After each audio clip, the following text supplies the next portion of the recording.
بسم اللہ الرحمن الرحیم۔ میرے عزیز اسٹوڈنٹس، حکیم اور ڈاکٹر صاحبان، السلام علیکم۔ میرے آج کا موضوع ہے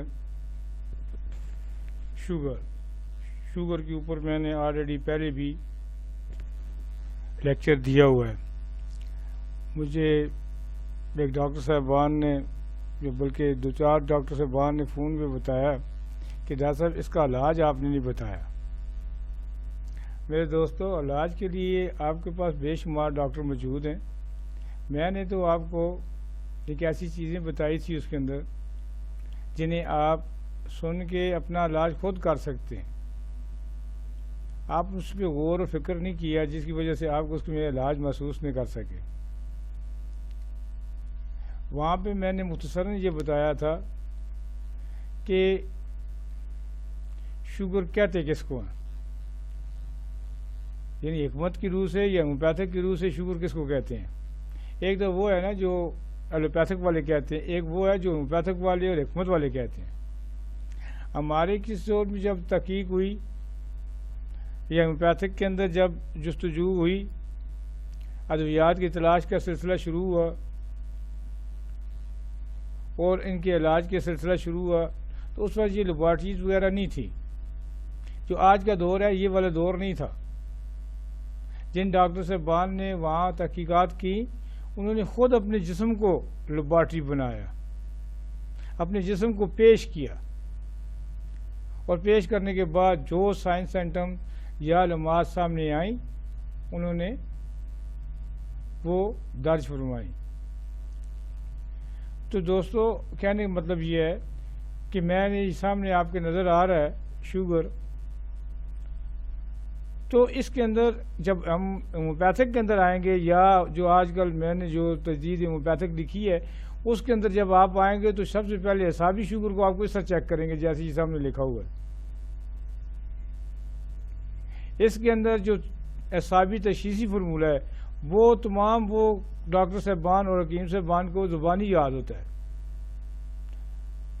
تو اعصابی بالمثل امراض گردہ، یعنی جو گردے کے ساتھ یہ تعلق رکھتی ہیں چیزیں، تو شوگر کا تعلق جگر اور گردے کے ساتھ ہوتا ہے۔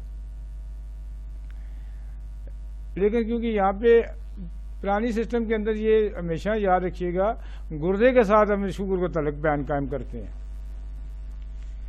ہم جگر کے ساتھ اس کا تعلق قائم نہیں کرتے، بلکہ گردے کی اعصابی پرت کے ساتھ اس کا تعلق قائم کرتے ہیں۔ جب اعصابی پرت کے ساتھ تعلق قائم ہوتا ہے تو اس کا پیچھے جا کے جگر کے ساتھ اٹیچمنٹ ہو جاتا ہے۔ تو یہ ایک سلسلہ ہے نا، یعنی یہ سمجھے کہ پہلے کیا ہوا، ہم شروع میں کہیں تو یہ کہیں گے کہ جی ہمارا مثانہ خراب ہو گیا کہ ہمیں پیشاب ٹھہرنے کی صلاحیت کوئی نہیں ہے۔ مثانے سے پھر ہم گردے پہ آ جاتے ہیں کہ گردہ کمزور ہو گیا کہ بہت زیادہ پیشاب پیدا کر رہا ہے۔ پیشاب گردے سے پھر ہم جگر پہ پہنچیں گے کہ بھئی جگر ٹھنڈا ہو گیا جس کی وجہ سے بار بار پیشاب آنے کی صلاحیت بڑھ گئی ہے۔ تو اس طرح یہ سلسلہ قائم رہتا ہے۔ تو میرے دوستوں، جب میں نے یہ کہہ دیا ہے کہ آپ کا جسم، آپ کا گردہ، آپ کا جگر یا دماغی اعصابی کمزوری پیدا ہوگی ہے، کیونکہ اب شوگر ایک چیز کا نام نہیں ہے، ہم صرف ایک چیز میں لیکچر دوں گا، وہ ہے اعصابی تحریک کا، تاکہ میرے ڈاکٹر صاحبان جو ہیں اسے اچھی طرح سمجھ لیں۔ کہ بہت زیادہ گچ مچ باتیں کرنے سے نہ ایک چیز سمجھ آتی نہ دوسری۔ تو اس لیے میں مختصراً یہ کہوں گا کہ آج کا جو لیکچر ہے وہ دماغی اور اعصابی کیفیت پہ ہے۔ اب یہاں پہ آپ غور کریں تو آپ کہاں سے سٹارٹ لے رہے ہیں؟ دماغ اور اعصاب سے۔ یہ دوسرے لفظوں میں یہ ہوا کہ دماغی تاریخ سورج جو ہے وہ جب زوروں پہ پڑتی ہے، قوت منقصہ کی تیزی بڑھ جاتی ہے، اور اس کا تیسرے درجے کی امراض کے اندر شوگر کے اوپر اثر انداز ہو جاتی ہیں۔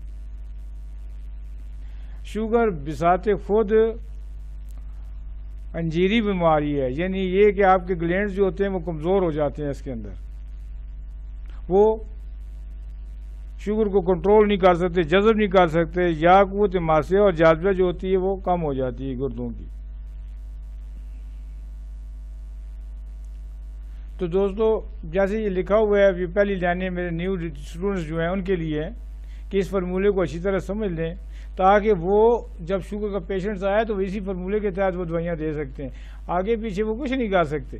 یہی فارمولہ ایلوپیتھک میں بھی استعمال ہوتا ہے لیکن وہ اسے شو نہیں کرتے. اب یہی فارمولہ جو ہے آپ نے جب پیشنٹ آ کے بیٹھتا ہے تو آپ اسے ایک ہی لفظ پوچھتے ہیں کہ بھئی آپ کو پیشاب کتنا آتا ہے, تو وہ کہتا ہے جی مجھے کثرت پیشاب ہے, بار بار پیشاب کرتا ہوں, رات کو 10 12 15 بار اٹھتا ہوں. تو اعصابی کمزوری بڑھتی چلی جاتی ہے, شوگر کا لیول ہائی ہوتا چلا جاتا ہے. جب ہم لوگ شوگر کو ٹیسٹ کرواتے ہیں تو پتہ چلتا ہے شوگر 500 سے بھی اوپر چلی گئی ہے, 600 سے بھی اوپر چلی گئی ہے. تو ایسے موقعوں پر تو آپ ذہن میں رکھیے گا, میں اس وقت بھی آپ کو وہاں بھی میں نے بتایا ہے لیکن آپ پڑھنے والے یا سننے والوں نے اس پہ غور نہیں کیا. تو غور کیجئے گا اس کے اندر جو سادہ غذائی علاج ہے, کیونکہ یہاں دوائیاں مینشن کرنا مشکل ہوتی ہیں. بہت ساری دوائیاں, ایک دوائی تو ہے نہیں ہے کہ میں کہوں جی چلو یہ والی ایک دوائی لے لیں اور آپ شوگر کا استعمال کر دیں, ایسا نہیں ہے. ہم غذائی علاج آپ کو بتا رہا ہوں. غذائی علاج جو بضد کی کیفیت کے اندر میرے نزدیک سب سے کامیاب ترین علاج ہے, میں وہ آپ کو بتاتا ہوں. مجھے پورا یقین ہے جب آپ اس کو سیکھیں گے یا سمجھیں گے تو آپ کو ضرور سمجھ آ جائے گی کہ غذائی علاج کیا ہوتا ہے. تو غذائی علاج کے اندر ایک پیشنٹس جسے کثرت پیشاب ہے, یہ ذہن میں رکھیے گا, دونوں چیزیں کبھی ایک جگہ پیدا نہیں ہوتی. اگر پیدا ہو جائیں تو پھر علاج آسان نہیں ہوتا. یعنی ایک مریض کو ایک ہی ٹائم پہ بہت شدید پیاس لگنا شروع ہو جائے, ادھر سے پانی پیتا جائے ادھر سے پیشاب کرتا جائے, یہ دو چیزیں اکٹھی اس وقت پیدا ہوتی ہے جب سیریس حالت ہوتی ہے, ورنہ نہیں تو ایک چیز پیدا ہوگی, ایک چیز جو ہوتی ہے وہ کم ہوتی ہے. تو اس لیے جب کثرت پیشاب ہو, یہاں کیونکہ آپ کے پاس اعصابی چیپٹر کھلا ہوا ہے, تو کثرت پیشاب میرے دوستو اس بات کو ذہن میں رکھیے گا, جب پیشنٹ 12-13 بار اس کا پیشاب کرتا ہے جسے ہم کثرت پیشاب کہتے ہیں. اب علاج بڑے غور سے سن لیجئے گا اس بات کے اندر, تاکہ مجھے بعد میں کوئی گلہ نہ دے گی ڈاکٹر صاحب آپ نے علاج نہیں بیان کیا اس میں. تو علاج اس کا یہ ہے, جب کثرت پیشاب ہو تو آپ کالی چائے پلائیں. یہ کالی جو ہوٹلوں میں چائے بکتی ہے, ہم صبح سویرے کالی پتی کی چائے پیتے ہیں, یہ کثرت پیشاب کا علاج ہے, بغیر چینی کے. بغیر چینی کے آپ تھوڑی سی کافی پی لیں, کالی چائے پی لیں, ٹھیک ہے جی, تو آپ کو کثرت پیشاب کم ہوتا جائے گا. دودھ ڈال سکتے ہیں اس میں, یاد رکھیے گا اس بات میں. اچھا, 2 نمبر یہ ہے کالے چھولے جو بازار کے اندر بکتے ہیں, ہم لوگ بھی چنے کہتے ہیں, کوئی چھولے کہتے ہیں, کوئی کیا کہتے ہیں, اپنی بھی زبان اپنی بھی بولیاں ہیں. تو اس لیے کالے چنے اگر بہت زیادہ یہ پیشاب کی کثرت ہے تو 4-5 چمچے آپ کھا لیں صبح دوپہر شام کے حساب سے, نہیں تو 1 چمچہ کالی چائے کے ساتھ کھا لیں, تو آپ کی کثرت پیشاب رک جائے گا. کتنا آسان علاج میں نے آپ کو بتایا ہے, اگر آپ کو سمجھ آ جاتی ہے تو میرا خیال ہے سب سے بہترین چیز ہے. کہیں بھی آپ حکمت کے اندر بھی چلے جائیں تو وہ آپ کو غزلاتی ادویات بتائیں گے. تو میں نے بھی یہ آپ کو غزلاتی غذا بتائی ہے جو ہم لوگ روزانہ استعمال کر رہے ہیں, روزانہ پی رہے ہیں. یہ چائے کا کمال ہے کہ ہمیں شوگر روزانہ ہو جاتی ہے, اس چینی کا کمال ہے جو ہمیں شوگر ہو جاتی ہے. یہ دماغی اعصابی سوچوں کا, ابس کا, دولت کو گٹھے کرنے کا, بہت زیادہ پریشانیاں گٹھی کرنے کا نام ہے شوگر. میں نے جتنے پیشنٹ بھی دیکھے ہیں ان میں سے 60% لوگ ایسے تھے جنہیں ڈر کی وجہ سے شوگر پیدا ہوئی, ڈر اور خوف کی وجہ سے. ڈر خوف مختلف قسم کا ہو سکتا ہے, کہ ضروری تو نہیں ہے کہ بھئی یہ ڈر اور خوف کی وجہ سے انہیں شوگر ہوئی. تو یہ ہے اصل مسئلہ, اور یہ اعصابی طریق ہوتی ہے. جب ڈر اور خوف محسوس ہو تو اعصابی طریق ہوتی ہے. ہمارے ہاں کیونکہ ہم لوگ پابند ہیں, اللہ نے ہمیں دین اسلام دیا ہوا ہے, ہم لوگ پابند ہیں. اس پابندی کا سب سے بڑا سائیڈ افیکٹ کیا ہوتا ہے آپ کو میں یہ بتا دوں. سائیڈ افیکٹ یہ ہوتا ہے جب ہم لوگ دین کے اوپر پوری طرح نہیں چل سکتے. میرے سے میں یہ نہیں کہ میں کہوں بہت بڑا روزگار نہیں, تو پھر اس وقت خوف اور ڈر پیدا ہو جاتا ہے. جبکہ یورپ کے اندر یا غیر مسلم جہاں پہ آزادی ہے وہاں کم از کم 50% 60% ڈر کوئی نہیں ہے. مثلا سیکسل ڈر کوئی نہیں ہے, بہت ساری چیزوں کا ان کو ڈر نہیں ہے. کر رہے ہیں کوئی نہیں ہے, کر نہ کریں تو کوئی نہیں ہے, کوئی نہیں پوچھنے والا. اسی لیے میرے دوستو پاکستان بننے سے پہلے شوگر کا ریشو بہت کم تھا، یعنی زیادہ نادر لوگوں کو شوگر ہوا کرتی تھی، ورنہ شوگر کم ہوا کرتی تھی لوگوں کو. تو کیوں؟ وجہ یہ تھی کہ اس دور کے اندر چرس روڈوں کے اوپر بکتی تھی. میں نے خود اپنی آنکھوں سے یہ چیز دیکھی ہے. ٹھیکیدار ہوتے تھے، جگہ جگہ بنے ہوتے تھے، جس چیز کا جی چاہے جا کے چرس پیے، افیم کھائے، جو مرضی کرے، شراب پیے، کوئی اسے کہنے والا نہیں تھا. تو ایک ڈر یہ ختم ہو گیا. پھر 2 نمبر ڈر یہ تھا کہ ہر جگہ پہ سیکسل کوٹھے بنے ہوئے تھے، جس کا جی چاہتا تھا چلا جاتا تھا، اپنی سیکسل پوری کر لیتا تھا، ڈر اسے کوئی نہیں ہوتا تھا. آج کا دور ایسا آ گیا ہے کہ آج ہر بندے کے اندر ڈر ہے. اسی وجہ سے اس زمانے میں جو مسلمان تھا وہ مسلمان تھا، اسے یہ نہیں ہوتا تھا کہ بھئی میں مسلمان ہوں اور اس کے بعد میں چوری کے ساتھ یہ کروں گا تو چوری کے ساتھ یہ وہ کروں گا. نہیں، ایسا نہیں ہے بالکل. میرے بزرگ فرماتے ہیں کہ پہلے دور کے اندر مسلمان جب فوت ہوتے تھے تو میکسیمم 75% لوگ کلمہ پڑھ کے فوت ہوا کرتے تھے. 75% کے لوگ کلمہ پڑھتے تھے اور فوت ہو جاتے تھے. اور آج آپ اندازہ لگائیں، آپ کو کہ 1 2 4 بندے وہ بھی شادر نادر ملیں، ورنہ نہیں تو چیختے پانکتے ہی اس دنیا سے چلا جاتا ہے بندہ. اللہ ہر ایک کو کلمہ نصیب فرمائے. تو میرے دوستو کیوں کہ اس وقت گمراہی بھی موجود تھی سامنے، کوئی ڈر نہیں تھا کہ آپ چاہے جو مرضی کرتے پھریں، اور ساتھ ہی اچھائیاں بھی موجود تھی کہ آپ کی مرضی آپ اچھائیاں کریں، آپ کی مرضی آپ برائیاں کریں. تو لوگ اس وقت ایمان کے پکے تھے.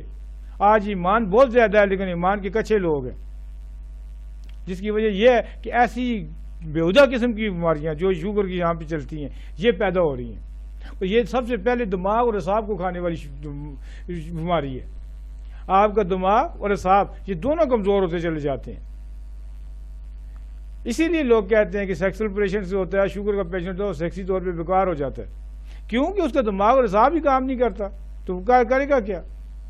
تو بہرحال یہاں پہ میرا یہ لیکچر دینا نہیں ہے، لیکن پھر بھی ایک مسلمان ہونے سے سیئے سے بعض بندے سے منہ سے یہ باتیں نکل جاتی ہیں.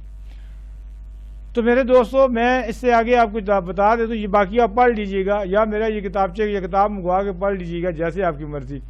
تو اس کے اندر جو سب سے اہم دوائی ہے، میں ایک دوائی کا نام کہوں گا جو آج تک کسی ڈاکٹر نے استعمال ہی نہیں کی، نہ یوں کر سکتا ہے کیونکہ اسے سمجھ ہی نہیں آتی.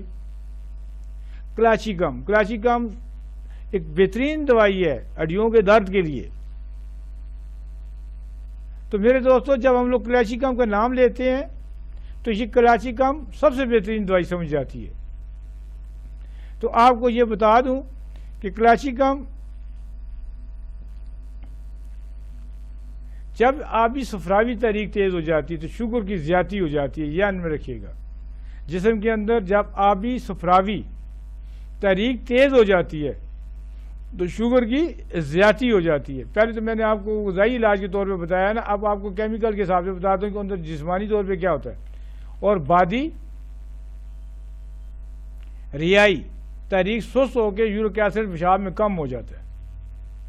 شوگر والے پیشنٹ کے اندر جب شوگر کی زیادتی ہوتی ہے تو ذہن میں رکھیے گا یورک ایسڈ اس کا کم ہو جاتا ہے،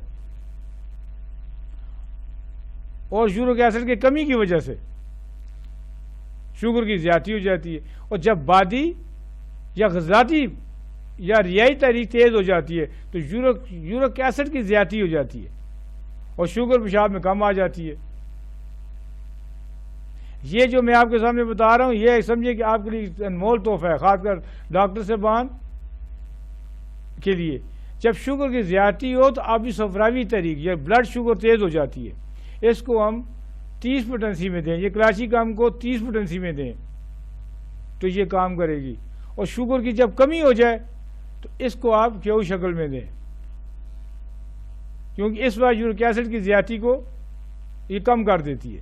اسی لیے کلاچیکم آپ میرے دوستو اس کے نیچے بھی لکھا ہوا آرسینک البم لکھی ہوئی ہے، یورینیم نائٹریٹ لکھی ہوئی ہے. تو یہ دوائیاں ہیں اس کی. تو آپ میرے دوستو زندگی میں یاد رکھیے گا شوگر کوئی مشکل لفظ نہیں ہے، لوگ استعمال بھی کرتے ہیں، آج تک اس کا ہو رہا ہے، ہم لوگ بھی اسے استعمال کر رہے ہیں. تو اس لیے یہ سارے سب سے بہترین ادویات میں سے ایک ہے. تو میں اس کے ساتھ ہی آپ کو یہ کہوں گا کہ آپ اپنے علم کو مکمل کریں. جب آپ میری کتابیں پڑھ لیں گے تو آپ کو مجھ پہ گلے دینے کی ضرورت نہیں پڑے گی، کیونکہ یہاں میں آپ کو اتنی زیادہ چیزیں نہیں بتا سکتا. ایک ڈاکٹر جو ہے وہ 1 کروڑ پہ لگا کے پڑھ کے آتا ہے، وہ آپ کو کبھی بھی انگریزی دوائیاں نہیں بتائے گا. شوگر کی معلومات تو بتائے گا لیکن ادویات نہیں بتائے گا، کیونکہ ادویات تو ڈاکٹر کا حق ہوتا ہے وہ لکھے، اور ڈاکٹر وہ ہوتا ہے جو کتابی علم کو جانتا ہے. تو میں پبلک کے لیے بھی کہتا ہوں کہ یہ جو میں نے آپ کے نیچے لکھا ہے، اب یہ آپ ڈاکٹر کے پاس جائیے گا، اس سے پوچھیے گا یہ کلاشی کم استعمال کروانی چاہیے یا کہ نہیں. لیکن میری جو تجربات کے اندر ہے، یہ اگر آپ یورک ایسڈ اور شوگر کا بیلنس برابر کر سکتے ہیں تو کلاشی کم تب استعمال کریں.